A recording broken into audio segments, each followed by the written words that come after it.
क्यों है खाटू श्याम जी के मंदिर में इतनी शक्ति? क्या है इसके पीछे छुपा हुआ रहस्य? आज मैं आपको एक ऐसी कहानी सुनाने जा रहा हूँ जो सिर्फ कहानी नहीं है, ये एक दिव्य सत्य है। ये एक ऐसे भगवान की कहानी है जो कलयुग में हारे हुओं का सहारा बना, जिसका नाम सुनते ही रोंगटे खड़े हो जाते हैं, जिसके दर्शन मात्र से जीवन बदल जाता है। राजस्थान की धरती पर सीकर जिले में खाटू नामक एक छोटे से गांव में एक ऐसा मंदिर है जहां रोज लाखों लोग अपनी मुराद लेकर आते हैं। कोई रोता हुआ आता है, कोई हारा हुआ आता है, कोई टूटा हुआ आता है, लेकिन जो भी सच्चे दिल से आता है वो खाली हाथ नहीं जाता। लेकिन क्यों है इस मंदिर में इतनी शक्ति? क्या है वो रहस्य जो इस स्थान को दुनिया के सबसे चमत्कारिक धामों में से एक बनाता है? आइए मैं आपको वो कहानी सुनाता हूँ जो समय के पन्नों में दबी हुई है, वो कहानी जो आपकी आत्मा को छू जाएगी। नमस्कार प्यारे दर्शकों, मैं अर्जुन एक बार फिर आपका हार्दिक स्वागत करता हूँ आपके अपने चैनल विद्या ज्ञान सागर में। दोस्तों, आज हम एक नई कहानी और एक नया वीडियो लेकर आपकी सेवा में उपस्थित हुए हैं। आज की कथा अत्यंत ज्ञानवर्धक और प्रेरणादायक है। कथा शुरू करने से पहले आपसे एक विनम्र निवेदन है। शास्त्रों में कहा गया है कि अधूरी छोड़ी गई कथा दुख और पाप का कारण बनती है, इसलिए इसे अंत तक अवश्य सुने। और अगर आप अपनी माँ से सच्चा प्रेम करते हैं तो इस वीडियो को लाइक करें, हमारे चैनल को सब्सक्राइब करें और कमेंट में माँ लिखकर अपना समर्थन दें। तो आइए बिना किसी विलंब के आरंभ करते हैं आज की प्रेरणादायक कथा। युगों पूर्व जब धर्म और अधर्म के बीच युद्ध की तैयारी हो रही थी, उस समय पांडुपुत्र भीम के पुत्र घटोत्कच के घर में एक अद्भुत बालक ने जन्म लिया। उसकी माता का नाम था मोरवी, जो अहिलावती के नाम से भी प्रसिद्ध थी। जन्म के समय ही आकाश में दिव्य प्रकाश फैला था, देवताओं के मृदंग बजे थे। ये बालक था बर्बरीक, एक ऐसा योद्धा जिसकी वीरता और शक्ति की गाथा आज भी कही जाती है। बर्बरीक के जन्म के साथ ही प्रकृति में अनेक चमत्कार हुए थे। वृक्ष फल फूलों से लद गए, नदियां मधुर संगीत बजाने लगी और पशु पक्षी आनंद में नृत्य करने लगे। ये सब इस बात का प्रमाण था कि कोई दिव्य आत्मा धरती पर अवतरित हुई है। बचपन से ही बर्बरीक में अद्भुत शक्तियां थी। जब वो मात्र 5 वर्ष का था, तब उसने एक हाथी को केवल अपनी मुट्ठी के बल पर रोक दिया था। 10 वर्ष की आयु में उसने एक दिन में 100 राक्षसों का वध कर दिया था। माँ मोरवी ने अपने पुत्र को सिखाया था, हे पुत्र, जीवन में हमेशा याद रखना कि सबसे बड़ा धर्म है हारे हुए की सहायता करना। जो निर्बल है, जो असहाय है, जो संकट में है, उसके साथ खड़े होना ही सच्चा धर्म है। माँ के इन शब्दों को बर्बरीक ने अपने हृदय की गहराई में बसा लिया था। वो जानता था कि उसकी शक्ति का उपयोग कमजोरों की रक्षा के लिए करना है। जब बर्बरीक 16 वर्ष का हुआ, तब उसने घोर तपस्या की। हिमालय की ऊंची चोटियों पर, जहां सिवाय बर्फ के कुछ नहीं था, वहां उसने भगवान शिव की आराधना की। महीनों तक केवल हवा पीकर, बिना भोजन के वो तपस्या में लीन रहा। भगवान शिव प्रसन्न हुए और उन्होंने बर्बरीक को 3 अद्भुत बाण प्रदान किए। ये बाण साधारण नहीं थे, ये दिव्य थे, चमत्कारी थे। पहला बाण ये शत्रु के सभी कमजोर स्थानों को चिह्नित करता था। जहां भी ये निशाना लगाता, वहां लाल रंग का चिन्ह बन जाता था। दूसरा बाण ये मित्रों और रक्षणीय व्यक्तियों को पहचान कर उन्हें चिन्हित करता था, उन पर नीले रंग का निशान बनता था। तीसरा बाण ये सबसे शक्तिशाली था। ये लाल निशान वाले सभी स्थानों को एक साथ भेद कर शत्रुओं का संहार करता था और नीले निशान वाले सभी को सुरक्षित कर देता था। माता मोरवी ने, जो स्वयं एक नाग कन्या थी, अपने पुत्र को एक दिव्य धनुष प्रदान किया। ये धनुष इतना शक्तिशाली था कि इसकी टंकार से ही शत्रु भयभीत हो जाते थे। इस धनुष का नाम था महाकाल दंड। इस धनुष की विशेषता ये थी कि ये कभी नहीं चूकता था। जो भी लक्ष्य बर्बरीक मन में सोचता, वो तुरंत उस तक पहुंच जाता था। चाहे शत्रु कहीं भी छुप जाए, चाहे वो किसी भी माया का सहारा ले, ये बाण उसे ढूंढकर मार गिराता था। जब महाभारत के युद्ध की घोषणा हुई, तब बर्बरी के हृदय में भी युद्ध में भाग लेने की इच्छा जगी। उसने सोचा, ये तो धर्म और अधर्म का युद्ध है, मुझे इसमें अवश्य भाग लेना चाहिए। लेकिन प्रश्न था किस पक्ष में?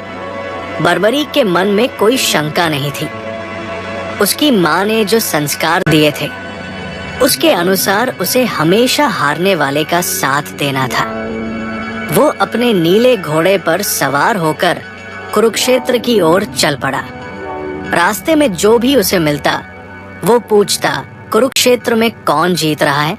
सभी का एक ही उत्तर था, पांडव निर्बल है, कौरव शक्तिशाली है।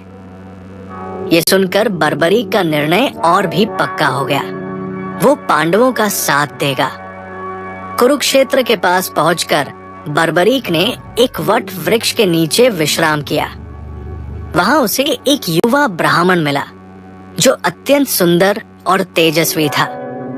उसकी आंखों में अद्भुत गहराई थी, मुस्कान में दिव्य चमक थी। ये ब्राह्मण कोई और नहीं, स्वयं भगवान कृष्ण थे, जो बर्बरी की परीक्षा लेने आए थे।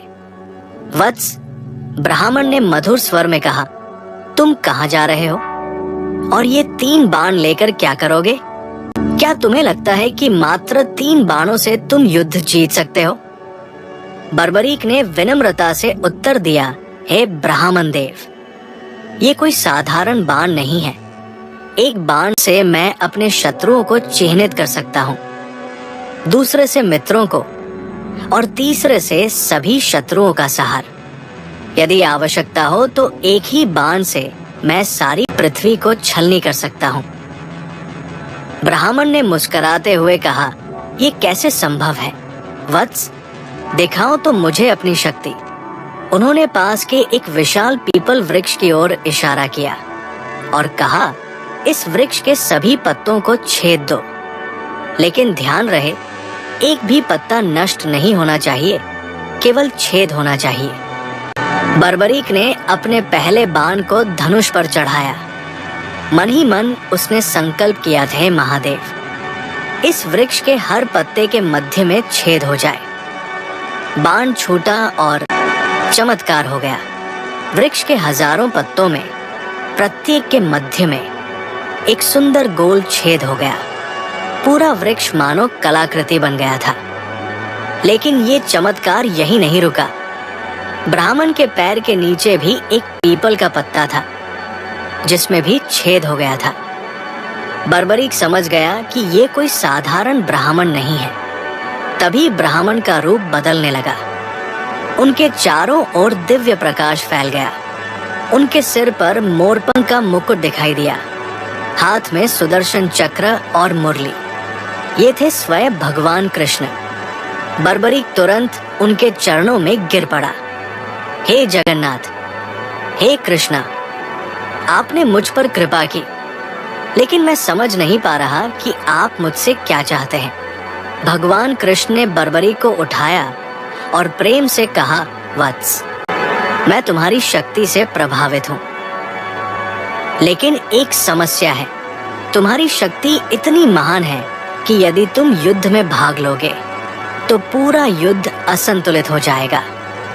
भगवान कृष्ण ने समझाया, तुमने कहा था कि तुम हारने वाले का साथ दोगे, लेकिन सोचो, यदि तुम पांडवों के साथ मिलकर कौरवों को हरा दोगे तो फिर कौरव हारने वाले हो जाएंगे।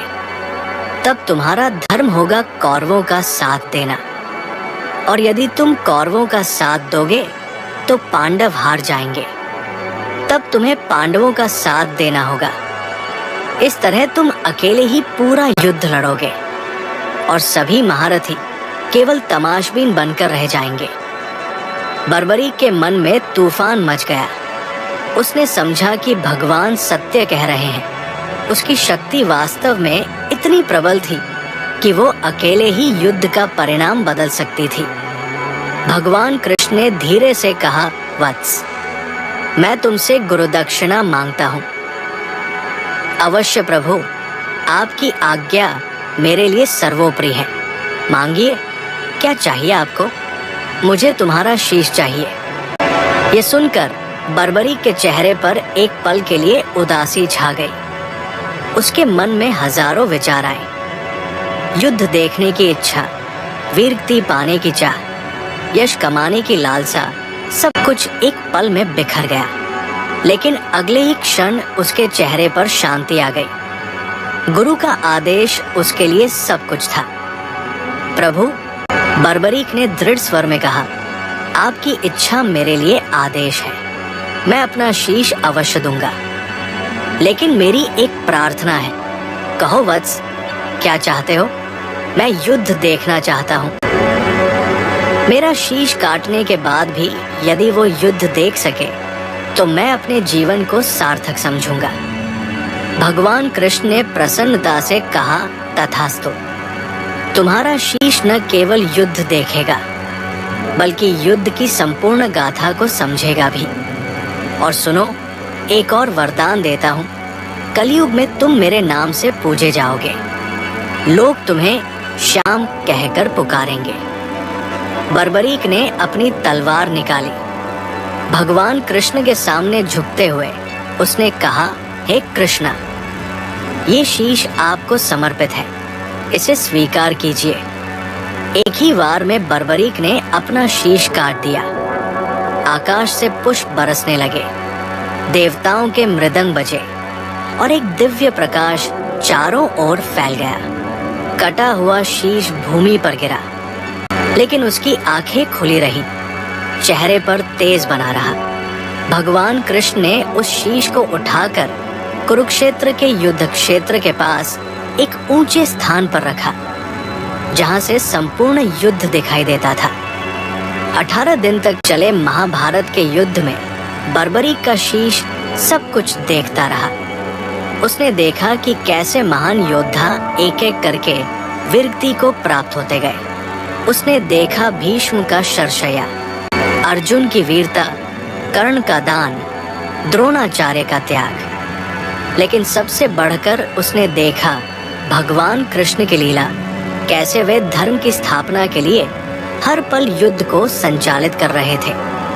युद्ध समाप्त होने पर जब पांडवों में विवाद हुआ कि सबसे बड़ा योद्धा कौन था, तब भगवान कृष्ण ने बर्बरीक के शीश से पूछा, तुमने पूरा युद्ध देखा है, बताओ सबसे महान योद्धा कौन था?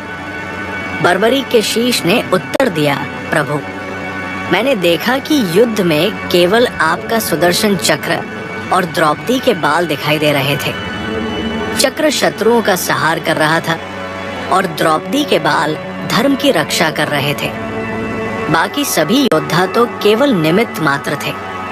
ये सुनकर सबको समझ आया कि युद्ध का वास्तविक संचालक भगवान कृष्ण थे। युद्ध समाप्त होने के बाद बर्बरीक का शीश रहस्यमय रूप से गायब हो गया। कहा जाता है कि वो आकाश मार्ग से उड़ता हुआ राजस्थान की दिशा में चला गया। सैकड़ों वर्ष बीत गए। कलयुग का प्रभाव बढ़ने लगा, धर्म की हानि होने लगी, अन्याय बढ़ने लगा, लोग दुखी होने लगे। तब भगवान कृष्ण के वरदान के अनुसार बर्बरीक का समय आया कलयुग में अवतरित होने का। राजस्थान के रिंगस नामक स्थान पर एक धर्मात्मा ब्राह्मण रहता था। उसका नाम था ज्योतिष शास्त्री पंडित सोमदत्त। वो नित्य पूजा पाठ करता था, गरीबों की सेवा करता था। एक रात उसे स्वप्न आया। स्वप्न में एक दिव्य पुरुष दिखाई दिया जिसकी आभा अद्भुत थी। उसने कहा, मैं बर्बरीक हूँ, महाभारत का योद्धा। कलयुग में मैं श्याम के नाम से पूजा जाऊंगा। तुम कल प्रातः काल नगर के बाहर पीपल वृक्ष के नीचे खुदाई करो, वहां तुम्हें एक दिव्य शीश मिलेगा। अगले दिन पंडित सोमदत्त ने अपने मित्रों के साथ उस स्थान पर खुदाई शुरू की। थोड़ी खुदाई के बाद ही मिट्टी से एक अद्भुत तेज निकलने लगा। जैसे जैसे खुदाई आगे बढ़ती गई, तेज और भी प्रखर होता गया। अंत में एक अद्भुत शीश मिला। ये शीश जीवंत लगता था। इसकी आंखें बंद थी, लेकिन चेहरे पर दिव्य शांति थी। शीश के चारों ओर प्रकाश फैला हुआ था। जैसे ही शीश को बाहर निकाला गया, आकाश में इंद्रधनुष दिखाई दिया, फूलों की वर्षा हुई और मधुर संगीत की आवाज आई। पंडित सोमदत्त ने शीश को एक पवित्र स्थान पर रखा। उसी रात उन्हें फिर स्वप्न आया। इस बार स्वप्न में भगवान कृष्ण दिखाई दिए। वत्स, भगवान कृष्ण ने कहा, इस शीश को यहाँ से खाटू नाम के स्थान पर ले जाना है। वहाँ एक कुंड है जो मेरी दिव्य शक्ति से बना है। उसका नाम श्याम कुंड है। वही बर्बरीक का स्थायी निवास होगा। लेकिन प्रभु, खाटू कहाँ है? पंडित ने पूछा। तुम केवल शीश को लेकर चलते जाओ। जहाँ शीश रुकना चाहेगा, समझ जाना कि वही स्थान है। पंडित सोमदत्त ने शीश को एक दिव्य पट्टी पर रखा और यात्रा शुरू की।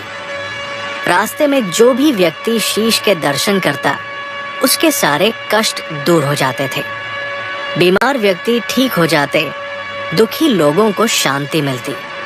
कई दिन की यात्रा के बाद जब वे एक सुंदर स्थान पर पहुंचे, तो शीश अचानक भारी हो गया। कितनी भी कोशिश करने पर वो आगे नहीं बढ़ सका। समझ में आ गया कि यही वो स्थान है। वहाँ एक प्राकृतिक कुंड था, जिसका पानी अत्यंत शुद्ध और निर्मल था। स्थानीय लोग इसे श्याम कुंड कहते थे। उस समय खाटू गांव का राजा था राजा रूप सिंह चौहान। जब उन्हें इस चमत्कारी शीश के बारे में पता चला, तो वे तुरंत दर्शन के लिए आए। शीश के दर्शन करते ही राजा के मन में अपार श्रद्धा जग गई। उन्होंने तुरंत वहां एक भव्य मंदिर बनवाने का निर्णय लिया। मंदिर का निर्माण अद्भुत तरीके से हुआ। दिन में जितना काम होता, रात में उससे दोगुना काम अपने आप हो जाता। मजदूर कहते कि रात में दिव्य शक्तियां काम करती दिखाई देती थी। जब मंदिर तैयार हो गया और शीश को वहां स्थापित किया गया, तो पहली बार आरती का आयोजन हुआ। राजा रूप सिंह चौहान ने स्वयं आरती उतारी। आरती के दौरान एक अद्भुत चमत्कार हुआ। शीश की आंखें खुल गई और उन आंखों में इतना तेज था कि सभी लोग चकित रह गए। ऐसा लगता था जैसे कोई जीवंत व्यक्ति सामने बैठा हो। उसी दिन से ये परंपरा शुरू हुई कि श्याम बाबा नित्य अपने भक्तों के दर्शन देते हैं। उनकी आंखों में वही दया भाव है जो महाभारत के समय था। वही करुणा है जो हारे हुओं के लिए थी। श्याम कुंड में एक विशेष रहस्य है। इसका पानी कभी कम नहीं होता, कभी ज्यादा नहीं होता। हजारों लोग रोज इसमें स्नान करते हैं, लेकिन पानी का स्तर वही रहता है। वैज्ञानिकों ने इसकी जांच की, लेकिन कोई भूमिगत जल स्रोत नहीं मिला। ये रहस्य आज भी बना हुआ है। कहा जाता है कि ये कुंड सीधे क्षीर सागर से जुड़ा है, जहाँ भगवान विष्णु विराजते हैं। इसीलिए इसका पानी कभी समाप्त नहीं होता। श्याम बाबा की मूर्ति के ठीक नीचे एक गुप्त कक्ष है। कहा जाता है कि वहाँ बर्बरीक के तीनों दिव्य बाण रखे हुए हैं। ये कक्ष तब तक नहीं खुलेगा जब तक कलयुग में धर्म का सर्वनाश नहीं हो जाता। जब कलयुग के अंत में पाप अपने चरम पर पहुंचेगा, तब ये कक्ष खुलेगा और श्याम बाबा अपने दिव्य बाणों के साथ धर्म की स्थापना करेंगे। भविष्य पुराण में लिखा है कि कलयुग के अंत में एक नील घोड़े पर सवार होकर एक योद्धा आएगा जो धर्म की स्थापना करेगा। श्याम बाबा के भक्त मानते हैं कि ये योद्धा श्याम बाबा ही होंगे। मंदिर के पुराने शिलालेखों में एक नील घोड़े का चित्र है जिस पर एक योद्धा सवार है। ये चित्र रहस्यमय है और इसका अर्थ आज तक कोई नहीं समझ सका। श्याम बाबा के 11 नाम हैं और ये संख्या भी रहस्यमय है। इन 11 नामों में छुपी हुई है कलयुग की संपूर्ण गाथा। प्रत्येक नाम एक युग की समस्या का समाधान है। जब कोई भक्त पूरी श्रद्धा के साथ इन 11 नामों का जाप करता है तो उसकी सभी समस्याएं हल हो जाती हैं। लेकिन ये तभी संभव है जब भक्त का हृदय पूर्णतः शुद्ध हो। श्याम बाबा से जुड़ी कुछ संख्याएं विशेष है। मंदिर में 108 सीढ़ियां हैं। श्याम कुंड का व्यास 51 फीट है। मुख्य गुंबद की ऊंचाई 108 फीट है। ये संख्याएं केवल संयोग नहीं है। हिंदू धर्म में इन संख्याओं का विशेष महत्व है। 108 ब्रह्मांड की संपूर्णता का प्रतीक है और 51 शक्तिपीठों की संख्या है। ज्योतिषियों के अनुसार श्याम बाबा का मंदिर एक विशेष ज्योतिषीय स्थान पर बना है। यहाँ 5 ग्रहों की शक्तियाँ केंद्रित होती हैं। फाल्गुन मास की एकादशी के दिन यहाँ विशेष ऊर्जा होती है। इस दिन श्याम बाबा की शक्ति चरम पर होती है। श्याम बाबा से जुड़े रंग नीला, पीला और लाल, ये सभी के विशेष अर्थ है। नीला रंग विष्णु का है, पीला ज्ञान का और लाल शक्ति का। भक्त जब इन रंगों के कपड़े पहनकर आते हैं तो उनका श्याम बाबा के साथ विशेष तालमेल बनता है। शास्त्रों के अनुसार जब कलयुग अपने अंतिम चरण में पहुंचेगा तब धर्म लगभग समाप्त हो जाएगा। उस समय श्याम बाबा पूर्ण रूप से प्रकट होंगे। वे अपने 3 दिव्य बाणों के साथ आएंगे और अधर्म का नाश करेंगे। ये होगी कलयुग की अंतिम लड़ाई। भविष्य पुराण में लिखा है कि एक नील घोड़ा आकाश से उतरेगा। उस पर श्याम बाबा सवार होंगे। उनके हाथ में अपना दिव्य धनुष होगा।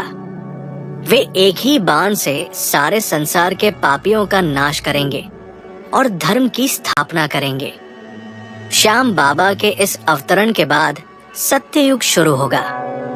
फिर से धर्म, सत्य और न्याय का राज्य होगा। लोग प्रेम से रहेंगे, कोई दुख नहीं होगा। यही है श्याम बाबा का अंतिम मिशन, संसार में शांति और खुशी की स्थापना। इस कहानी का अंत प्रेम की जीत के साथ होता है। श्याम बाबा प्रेम के अवतार हैं। उनका प्रेम जाति, धर्म, भाषा की सीमाओं को पार करता है। वे मुस्लिम, सिख, ईसाई सभी के हैं, क्योंकि दुख का कोई धर्म नहीं होता और जो दुख हरता है वो सबका होता है। हारे का सहारा श्याम हमारा। यही है खाटू श्याम की दिव्य शक्ति। यही है उनका छुपा हुआ रहस्य, अनंत प्रेम, अनंत करुणा, अनंत कृपा। प्रिय साथियों, इस कथा के बारे में आपके विचारों का हमें बेसब्री से इंतजार रहेगा। अगर ये कथा आपके लिए प्रेरणादायक साबित हुई हो तो कृपया इसे लाइक करें और इसे अपने प्रियजनों के साथ साझा करें। साथ ही कमेंट बॉक्स में जय श्री कृष्णा लिखकर अपनी भक्ति व्यक्त करें। इस वीडियो को पूरा देखने के लिए आपका दिल से आभार। जय श्याम। हारे का सहारा श्याम हमारा।